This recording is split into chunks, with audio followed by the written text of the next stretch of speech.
Hello YouTube, this is Carl at BMX Guy. And what is in this box? Well, I don't know if you can read it. Front hub, 28 hole, Elite Road.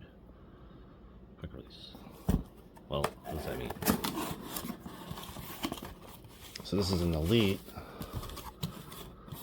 Cyclecross front hub. Back before Cyclecross was hardcore on disc brakes, you know, you just had cyclocross stuff that worked at road brakes. Anyway, these are still on their website, being sold new. This is a 28 hole, you know, Elite Cyclecross hub. And the goal is to replace other things. Let's say the Elite front hub I have already. So we already have spokes that we need for it to lace it to an A23, which is right here. This is a custom wet black rim I bought to do this. So it's a quick release, but you can pot these covers off. And you'll see it has these little tiny bearings. They're a little bit smaller than what's on the other hub that I'm officially replacing with it. But we might not keep it skewer. We might just, you know, figure out a way to make it bolt on. So it actually is replacing that micro mini hub right there. So the micro mini hub right here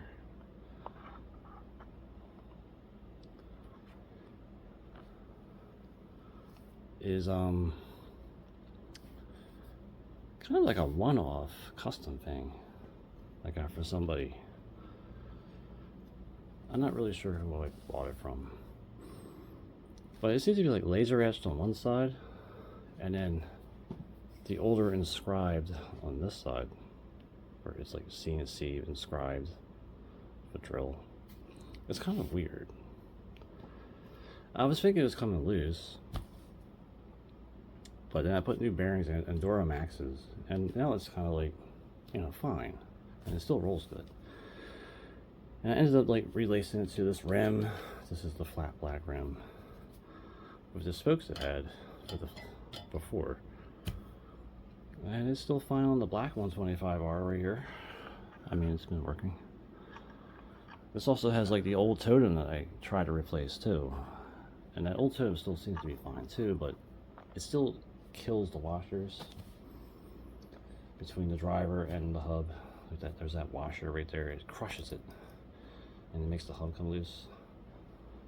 I never really figured out why it always does it, but yeah, that's still doing fine. This right here is the Elite I just built, and the Elite is probably gonna just go on this bike with the other front wheel that has the shiny black Elite front hub. So we're gonna figure out what to do with that stuff soon. But in this video, we're gonna assemble this guy and get it built up.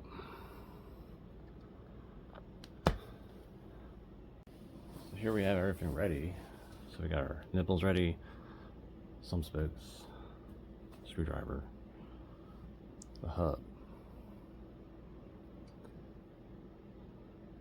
Yeah, it's pretty much it. We're finishing off this bag. Yeah, we put those on there, but they don't really fit on like the 20-inch rims or even the Velocity rims, really. Because of all the, you know, there used to be like a flat surface on rims back in the day, and you'd be able to just do that. They're also like so big that they still don't fit between the spoke holes. So, yeah, I'd like to use these stickers, but maybe put them on the frames, but yeah. So we generally like to have A23 on the back, or you know, when you read it on the bike, the front hub or the rear hub should say Velocity, and then it says A23 on the front. That's what I like to do. Some people just like making sure it says this on both wheels on both sides. But you know, I kind of like having it saying Velocity, then A23. And when I first did it, I kind of did the other way around. Meaning, like I said, A23 on the rear and Velocity on the front. So if you look at this wheel, see it says Velocity with the cog. So you would read Velocity A23 as the wheel set. Whatever the case, that's kind of where I'm starting. We're gonna do, you know, 2-cross. So with this hub, we also got this little guy, this 28 hole guy. So I'm pretty sure I face it back. So we want to kind of start it like that. So these are 184s. They are what the pro wheel builder said to use. And it's 2-cross, so we're going to start with this hole and just see where that lines up to the rim. It's just too small.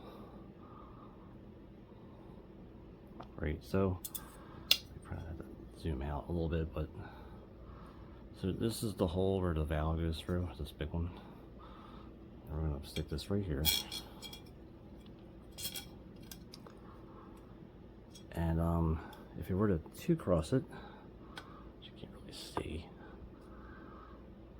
try to get it to look like it's the 2-cross pattern. You just want to see where it is when you line it up to the hole, which it might be fine there. The thing about 28 holes, it's a little harder to figure out where it is. So we'll look at a different way in a second, or we'll come back. So yeah, I think about here is fine. So we're gonna start that. Now if you want to use like thread lock or something, like I generally like using grease, dab of grease. Especially with alloy nipples. So let me find that grease.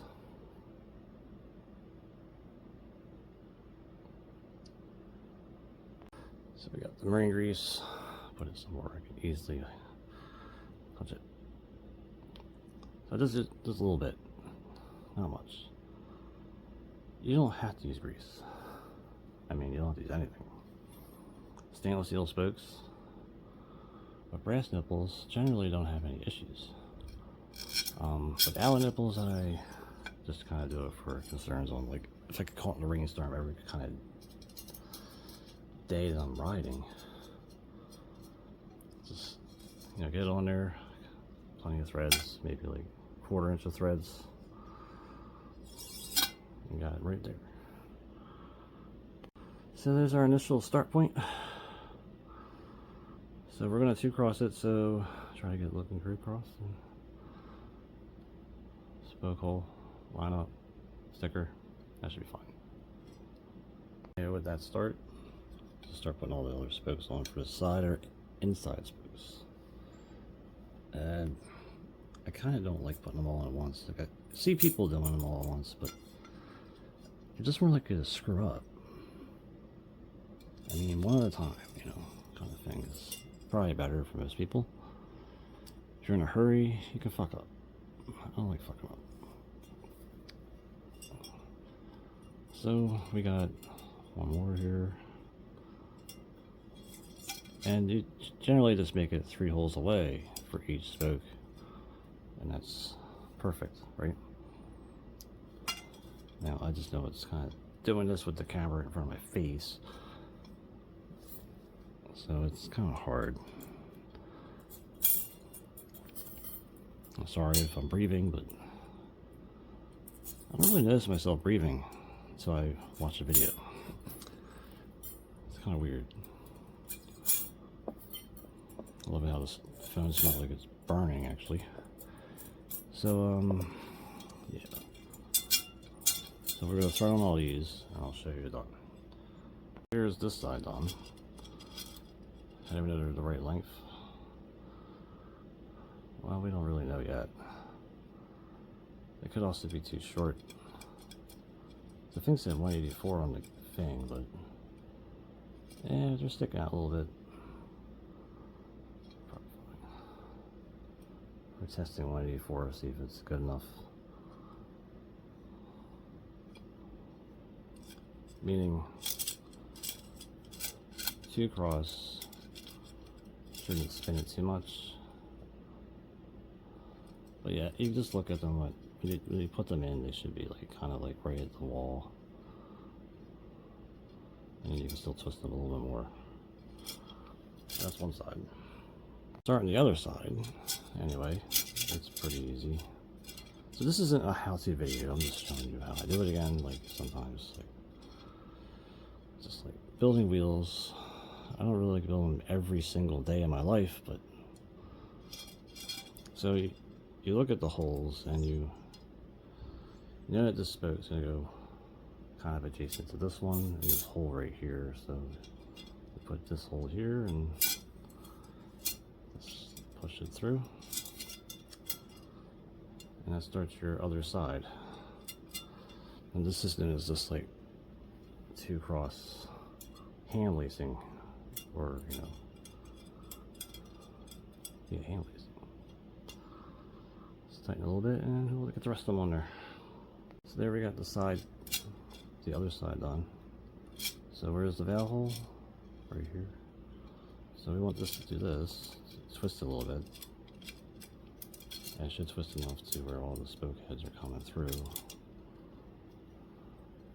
And it should be more enough free play. You might get stuck.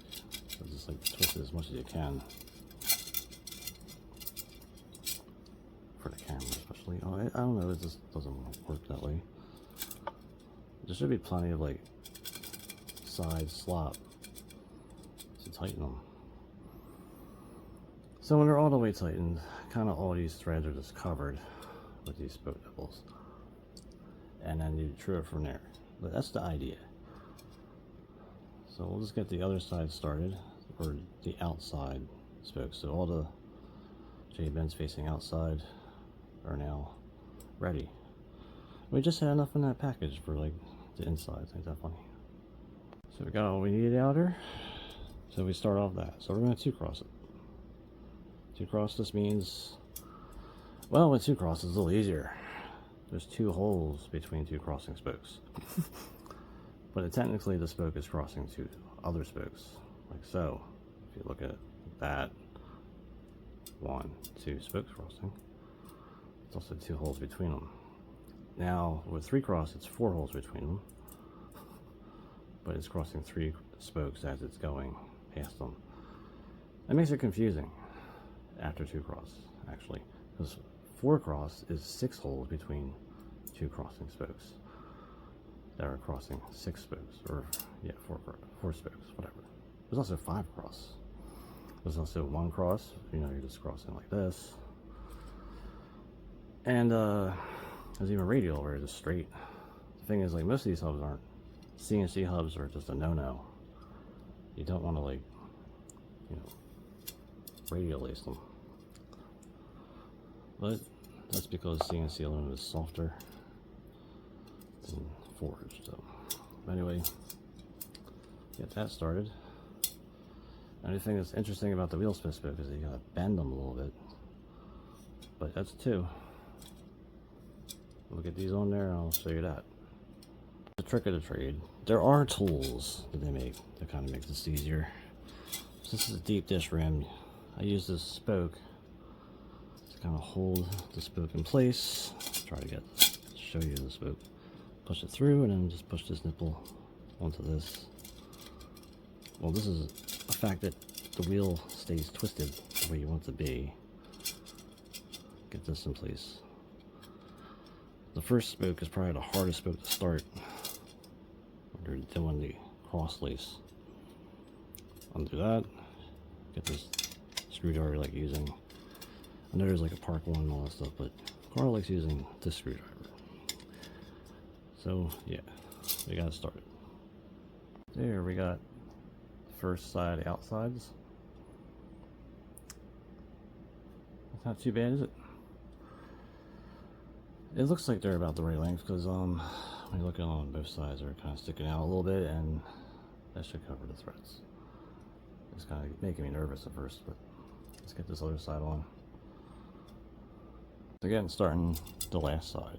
It's not much different from the other one. At least everything's already lined up. And this is kind of where I'll start pouring all the spokes at once, but generally I just don't do that. But the only thing interesting about these, you kind of like have to push them in first. Kind of like the super lace. You gotta pin all the spokes, and then you twist it around like so, which you probably can't really see, but yeah, we'll just get all those guys on. Okay, so side 2 is done,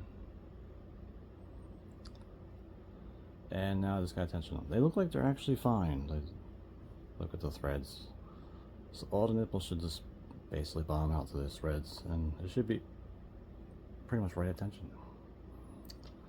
So I'll get to that, and then we'll have a nice straight wheel.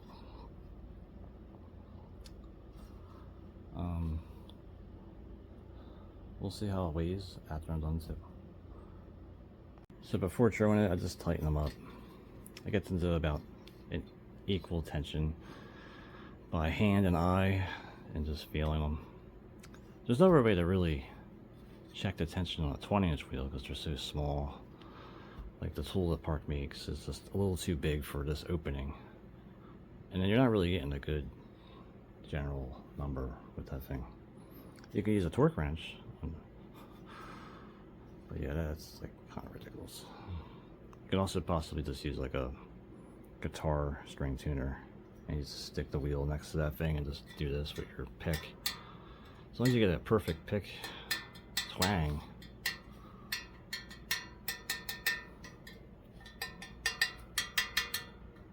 I guess that would work, but I don't even know if I can hit it evenly every time. I think this is the most evenly I ever did it, actually. But you would just do that, and if they all feel the same, and they're all like feeling the same, the nipple especially, like where they don't feel like they're too tight or too loose, that's where you can start throwing the wheel and balancing it. So let's get that started. So here we have it on the throwing stand. I just gave it a nice tension throwing. It's pretty smooth. It's kind of hard to tell. And when you look at it that way, it kind of looks worse, but I'll fine tune that just a little bit more. But that hub roll's nice. I kind of wish like every profile hub rolled nice. Gotta figure out that skewer. So let's go check the weight. So back to no tripod, because I know a lot of people have a problem with it, but yeah, let's steer that guy, check it. So we had no skewer in the wheel, so without the skewer, the drive weight of the wheel is like 1 pound, 1 ounce. And what is that in kilograms? That's like not even half a kilogram, or 490 grams. So if we add a skewer of what I would like in there, let's say a halo skewer, or like this thing, that thing, that's about 50 grams, because it's like a steel skewer and it has like this big steel nut on the end. But yeah, that's pretty much what I'll have to run with it. So 1 pound 3 ounces, or 4 ounces with this thing. That's pretty crazy. So in the week after, I ended up getting a tap set along with some tap wrenches. I drilled out the hub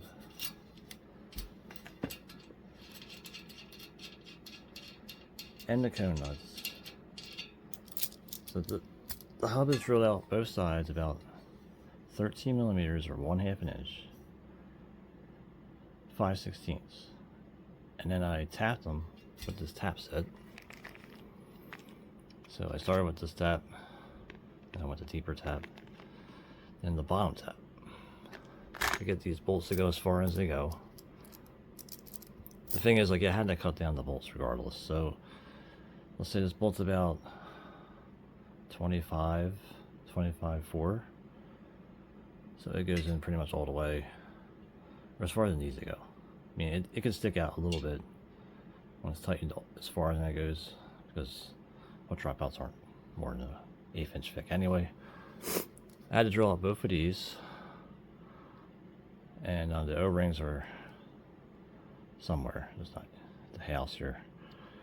But there's O-rings in these that actually make it so they stick in there real easy and they don't come off. It's kind of what they only do on like the mountain and road stuff with the Elites. But they are nice to have that O-ring to keep the stuff from like popping off and being annoying. Like, you know how it does, like right there. If the O-ring was on there, it would just stay in place. But yeah, that should be fine. We're going to show it on the bike in a minute. And we're going to show the weight. So let's get that all back on and take it on the scale. So we got the scale powered up. It's on pounds. Both axle nuts are on there. It's hanging freely. And we're at 1 pound 2 ounces. So compared to the wheel that's on there, the micro mini hub, that was 1 pound 5 ounces. This whole wheel with the cyclocross front hub is 1 pound 2 ounces. And what does that mean? That means it's kind of around 530 grams, or 1/2 a kilogram. So it gets rid of a little bit more weight on the front. If you wonder if it should be safe with the shorter bolts, well, it should be. So normally axle nuts are only about a 1/2 inch anyway, at the most, lengthwise. Okay, look at axle nuts. What is axle nuts? Well, nothing here, because all I do is run bolts. But you look at, like, this is the dynamo that I kind of stopped using, but normally there's only about 10 millimeters of threads on a normal axle nut when it's tightened against the drop belt. So it being into the hub, it goes right past the bearings on that. Like the axle ends underneath the bearing and behind it pretty much. Because that was what I designed it to do. Is the axle going to break in the middle? Well, we'll find out. Meaning, if I have to, I'll get a mini axle. Or, well, even with them, I can't even really get an axle for them. So, I get a mini axle, and then I just put on the lathe and basically just turn it down both ends for 13 millimeters. Make sure it's the right spacing for the bearings, obviously. And then in the middle of it, I'll just make it the right height so it doesn't hit the inside of the shell. It's basically much easier. And I can use the long bolts versus the short ones. But I usually put shorter bolts in the front of the hubs anyway. I mean, you only need about 1 inch of threads. I mean, you don't need more than that. But yeah, this is the hub I had for a while that I found. Just one off. And then we got the Elite right here. So what we can do is, like, we put the Elite I just got last year to replace this. I'll put that on this bike, maybe put that hub on the rear of this bike too. And finally retire that totem. Or just, like, you know, have another wheel set for whatever else I use. I just don't really trust 28 on the rear, especially for 100 miles. But this should be fine on the front. And we're going to put it on the bike and we'll see how much the bike weighs too. So here we have the bike assembled with the wheel. So the new wheel with the Cyclecross hub, A23 rim, is working okay. I have no problems with it. It doesn't seem to be flexing or anything. So we'll work with this for a while until maybe the bearings come loose or something. But so far it's staying tight, working fine. It might have lightened the bike probably an ounce or two. So if it was 16-15 before, it's like 16 pounds, 13 ounces, that's all. You got to think about the fact that you're adding like a pound of water, you know, 12 ounces or 16 ounces. You got like bags, things like this, the Garmin Edge itself, you know, the tool bag. So you're adding like still 2 pounds of stuff, but I want to see how this hub rides and see how it feels. The micro mini hub was working fine. I just didn't want to wear out, you know, the bearings or anything. And it kind of seemed like it was loose, like the bearings were loose. But when I replaced the bearings, they seemed fine on the black one. Like they're on the black, you know, 125R, and I've been using. But we also got an Elite hub that we're going to put on this, or maybe not put on this, maybe put on the black one instead. I don't know. The Elite hub kind of adds some weight, so we get rid of weight with the front wheel and we add weight with the rear wheel. But you get rid of the rotating weight of the outside, so you get more acceleration. Well, I guess. I don't know. Right now the bike feels very good. Like it's very nimble and fun. Anyway, this is that BMX guy, and thanks for watching me build the Cyclecross hub by Profile Racing. It's also known as the Elite Cyclecross hub. Onto the Velocity A23, and those spokes are Wheelsmith double butted spokes that are about 180 millimeter, or actually 184. So yeah, thanks for watching, and stay tuned for more videos.